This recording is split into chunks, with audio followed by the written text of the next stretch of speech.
ये पूछ रहे हैं एचडीएफसी के बारे में तो आपने बता ही दिया। इनका सवाल साथ में कोटक बैंक के बारे में भी था।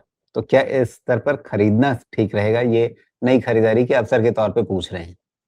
देखिए तो आजकल वापस क्या है ना एचडीएफसी राजीव बैंक जी, में भी इसको समझ सकते हैं कि अगर 800 के आसपास सपोर्ट बनता था, उसके करीब हमें दिख रहा है, तो क्या थोड़ा-सा साहस करके इन स्तर पे खरीदारी करनी चाहिए या वापस पलटने का इंतज़ार करना चाहिए? देखिए आजकल एक नई थियरी आ गई है कि बैंकिंग सेक्टर में प्रॉफिट पूल कम हो गया है और ज़्यादा एक्वायर कर ले रहे हैं market share, sorry PSU bank, इसलिए प्राइवेट बैंक को अब इस वैल्यूएशन पे भी ट्रेड नहीं कर सकेंगे। मैंने हमेशा देखा है कि जब इस तरह के स्टेटमेंट आने लगे तो आप समझ लीजिए कि आपको उल्टा सोचने की तैयारी होने लगी है। ये जितने भी रिसर्च वाली चीज़ें हैं ना, ये सब एंड में ही आती हैं। पहले ये जस्टिफिकेशन नहीं आया था, पहले जस्टिफिकेशन आता था कि क्रेडिट ग्रोथ बहुत हो रहा है, हो सकता है। क्रेडिट ग्रोथ 8-9% पे चला गया था, वो बढ़ के 12% पे जा सकता है। लेकिन अब जब प्राइसेस गिरने लगते हैं तो नई एनालिसिस आ जाती है और वही आपके लिए टर्न अराउंड बनता है। खैर, अगर जितना HDFC bank, Kotak bank, ICICI bank, अगर ये अपने आप को 12%, 14%, 15% जो आने वाले समय में क्रेडिट ग्रोथ हो सकता है उसके लिए एडजस्ट नहीं कर सकते, तो फिर कोई और बैंक नहीं कर सकता। कहानी हर जगह हमेशा बनती है। कोटक बैंक, एचडीएफसी बैंक, ये सब बैंक जो हैं ये ट्रेड करने की चीज़ें नहीं होती हैं। ये आपके पोर्टफोलियो की चीज़ें होती हैं। गिरने पे आपको उठा के रखना चाहिए, पोर्टफोलियो को समय देना चाहिए। ये मुझे समझ में आता है क्योंकि आज के तारीख में आपकी इकोनॉमी के बैकबोन है HDFC bank, ICICI bank, axis bank, Kotak bank, ये सब बैकबोन है आपकी इकोनॉमी के, इकोनॉमिक क्रेडिट ग्रोथ के।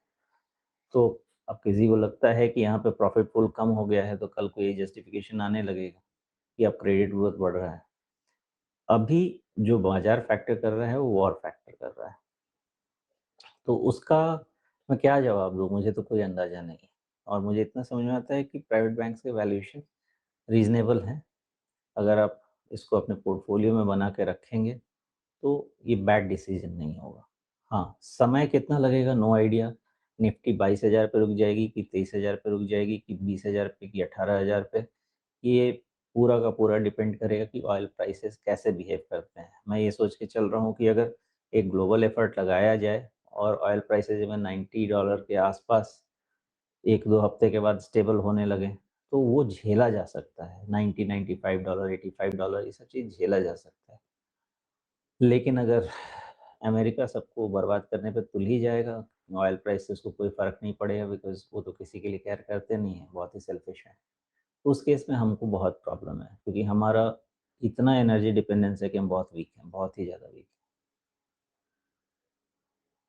हैं। जी, तो यहाँ पे एचडीएफसी बैंक का चार्ट तो हमने देख ही लिया था। आप कह रहे हैं कि पोर्टफोलियो वाले शेयर हैं, तो आपको खरीद करके उसमें धैर्य रखने की ज़रूरत होती है।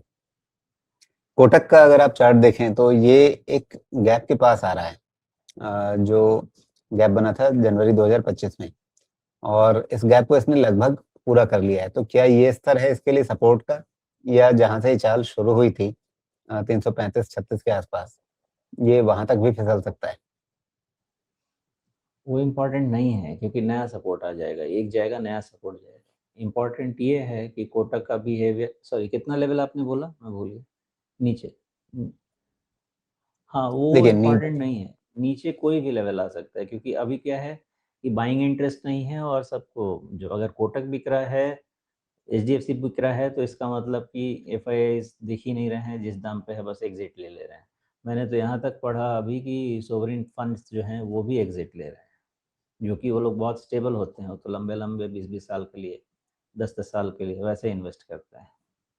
तो इसमें इम्पोर्टेंट ये है कि ध्यान रखें कि कोटक अब वापस 400 के ऊपर कब निकलता है, देन नीचे बाकी लेवल आने दें। पहले ये अंदाज़ा लग जाए कि हाँ, वॉर अब थोड़ा बेटर हो जाएगा, स्टेबिलिटी आने लगेगी, तभी बाकी अपसाइड वाली एनालिसिस शुरू करेंगे। अदरवाइज़ जितने सपोर्ट लेवल हम बात करेंगे सब एक के बाद दूसरे दिन आते रहेंगे। जी, तो अभी निचले स्तरों का फ़ायदा नहीं लेना है, जब चाल पलटेगी तब लेना है?